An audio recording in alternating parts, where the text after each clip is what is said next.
পশ্চিমবঙ্গ রাজ্যের অন্নপূর্ণা যোজনা রয়েছে, আপনারা জানেন মহিলাদের জন্য বিশেষ করে এই প্রকল্প, এবং এই প্রকল্প নিয়ে ইতিমধ্যে একটা বড় আপডেট এসেছে।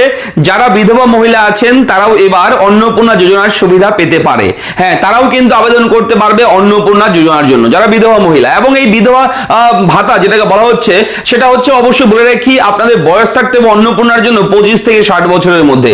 কারোর যদি বয়স থাকে 21 বছর, সে যদি বিধবা হয়ে থাকে তাহলে কিন্তু অন্নপূর্ণা যোজনার টাকা সে পাবে না, সেই সুবিধা তারা পাবে না। 25 বছর মিনিমাম হতে হবে, 25 বছর থেকে 60 বছর বয়সের মধ্যে হলে কিন্তু অন্নপূর্ণা যোজনার টাকা তারা পেতে পারে। এবং অবশ্যই পশ্চিমবঙ্গ রাজ্যের স্থায়ী বাসিন্দা হতে হবে, পশ্চিমবঙ্গে একটা যে কোনো একটা রাষ্ট্রায়ত্ত ব্যাংকের অ্যাকাউন্ট থাকতে হবে, এবং সেই ব্যাংকের অ্যাকাউন্টে অবশ্যই ডিবিটি লিঙ্ক থাকতে হবে, ডাইরেক্ট বেনিফিট ট্রান্সফার, তবেই কিন্তু সেই বিধবা মহিলা এই অন্নপূর্ণা যোজনার সুবিধা পেতে পারে। আপনার সঙ্গে আমি রয়েছি শুভঙ্কর সবসময়ের মতন, এবং আপনি দেখছেন আপনাদের প্রিয় ইউটিউব চ্যানেল রেফারেন্ট। চ্যানেলটিকে সাবস্ক্রাইব করুন, ভিডিওটাকে লাইক করবেন, একটু বেশি শেয়ার করবেন, যাতে করে এই আপডেট সবার কাছে পৌঁছায়। চলুন শুরু করি আজকের এই ব্রেকিং আপডেট। এই যে বার্ধক্য ভাতা রয়েছে, প্রতিবন্ধী ভাতা রয়েছে, বিধবা ভাতা রয়েছে, যে পেনশন স্কিমগুলো আছে পশ্চিমবঙ্গ রাজ্য সরকারের আন্ডারে, এবং সেই পেনশন স্কিম কিন্তু কেন্দ্র রাজ্য মিলিয়ে কিন্তু এই সুবিধাগুলো সাধারণ মানুষের হাতে তুলে দেয়। এবং সেগুলো কিন্তু বর্তমানে এখন যেহেতু নতুন সরকার, পশ্চিমবঙ্গ রাজ্যের ডবল ইঞ্জিন সরকার, ধরনের সরকারি প্রকল্পের সুবিধা আপনারা পাবেন।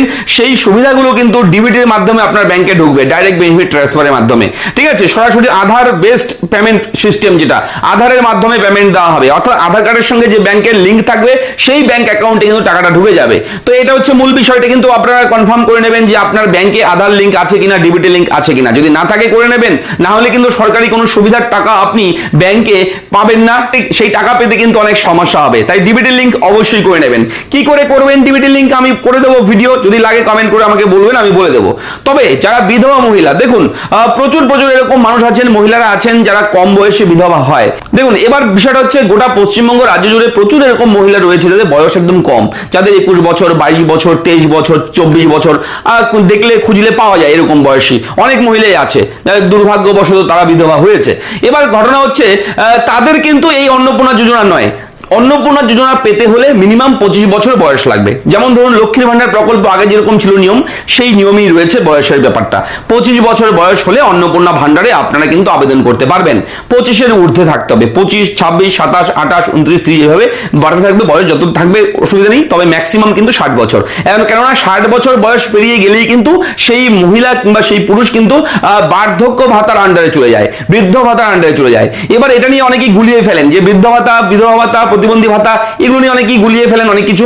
তো বলে রাখি, এই ভাতাগুলো টোটালটা কিন্তু আলাদা আলাদা রয়েছে, এক এক রকম ক্রাইটেরিয়া রয়েছে। যেমন ধরুন প্রতিবন্ধী ভাতা, যারা হ্যান্ডিক্যাপ আছেন, অঙ্গের সমস্যা রয়েছে, তাদেরকে কিন্তু প্রতিবন্ধী ভাতা দেওয়া হয় সরকারের পক্ষ থেকে। তো বলে রাখি, এবার কিন্তু আপনারা আগে পেতেন 1000 টাকা করে, এবার 500 টাকা বাড়িয়ে দেওয়া হয়েছে। যদিও সরকার আগে বলেছিল ডবল করে দেওয়া হয়েছে। ডবল করার অর্থ হচ্ছে 1000 পেত 2000 পাওয়ার কথা, কিন্তু সেখান থেকে কিন্তু এখন বলে রাখি 500 টাকা বাড়িয়েছে, সেই ডবল কিন্তু হয়নি। তো 1500 টাকা করে কিন্তু এবার পাবেন আপনারা, এবং এই নিয়ে কিন্তু আরো আপডেট আসবে আমাদের চ্যানেলে। এবং যারা প্রতিবন্ধী ভাতা পাচ্ছেন তারা 1500 টাকা পাবেন, এবং তারা কিন্তু আবার এই অন্নপূর্ণা ভান্ডারে আবেদন করতে পারবে না যারা প্রতিবন্ধী। তো এটা কিন্তু সরকারের একটু দৃষ্টি আকর্ষণ করছি ভিডিওর মাধ্যমে, এই বিষয়গুলো দেখা উচিত। যারা প্রতিবন্ধী, যারা বৃদ্ধ মানুষ, প্রচুর ওষুধের খরচ, প্রচুর তাদের ট্রিটমেন্টের ব্যাপার রয়েছে, বয়স্ক মানুষ, যারা প্রতিবন্ধী, যারা কাজ করতে পারে না, ঠিক আছে, হাতের সমস্যা, পায়ের সমস্যা, শারীরিক কোনো সমস্যা, কাজ করতে পারে না, এবং তাদের একটু দেখা দরকার। আমার বিশেষ অনুরোধ এটা, আপনাদের সঙ্গে যদি আমার কথার মিল হয়, যদি মনে হয় শুভঙ্করদা ঠিক বলছে, কমেন্ট করে অবশ্যই জানাবেন। তাদের একটু টাকা বেশি দিলে কোনো ক্ষতি নেই, কারোর কোনো অসুবিধা হবে না। যদি কারোর অসুবিধা হয় কমেন্ট এসে বলবেন, কি কারণে এই কথাটা বলছেন, কেন অসুবিধা সেটাও লিখে বলবেন। দেখুন একজন প্রতিবন্ধী মানুষের অনেক সমস্যা, আপনি সুস্থ আছেন, আমি সুস্থ আছি, আমরা সেটা রিয়েলাইজ করতে পারছি না, কিন্তু আমাদের যদি সেরকম কোনো সমস্যা থাকতো তাহলে আমরা সেই কষ্টটা কিন্তু বুঝতে পারতাম। তো তাদের কিন্তু টাকাটা একটু যদি বেশি দিয়ে দেওয়া হয়, এতে কিন্তু এক কথায় খারাপ হবে না, বিষয়টা খুব ভালো হবে। ঠিক আছে, এবং যারা বিধবা বয়স্ক মানুষ রয়েছেন, বিধবা মহিলা রয়েছেন, তাদের কথা চিন্তা করুন, তারা অসহায়, কোথায় যাবে? ঠিক আছে, তাদের সন্তান বাচ্চা কাচ্চা রয়েছে, যদি থাকে তাহলে তাদের একটা এক্সট্রা খরচা। তো এইসব বিষয় দিক থেকে বিচার করে তাদের ভাতা একটু বাড়িয়ে দেওয়া উচিত, বাড়ানো দরকার, ঠিক আছে, যেহেতু 500 টাকা বাড়িয়েছে, এটা আরো 500 টাকা বাড়িয়ে 2000, 2500, 3000 টাকা করে দিলেও কোনো সমস্যা নেই, ঠিক আছে, এটা করা যেতেই পারে। সরকার যদি চিন্তা ভাবনা করে তো খুব ভালো। তো আগামীতে আরো আপডেট আসবে, যখন আসবে আমি জানিয়ে দেবো। এবং যারা বিধবা মহিলা, আপনারা যারা আবেদন করতে চান, কিভাবে আবেদন করবেন অন্নপূর্ণা যোজনায়?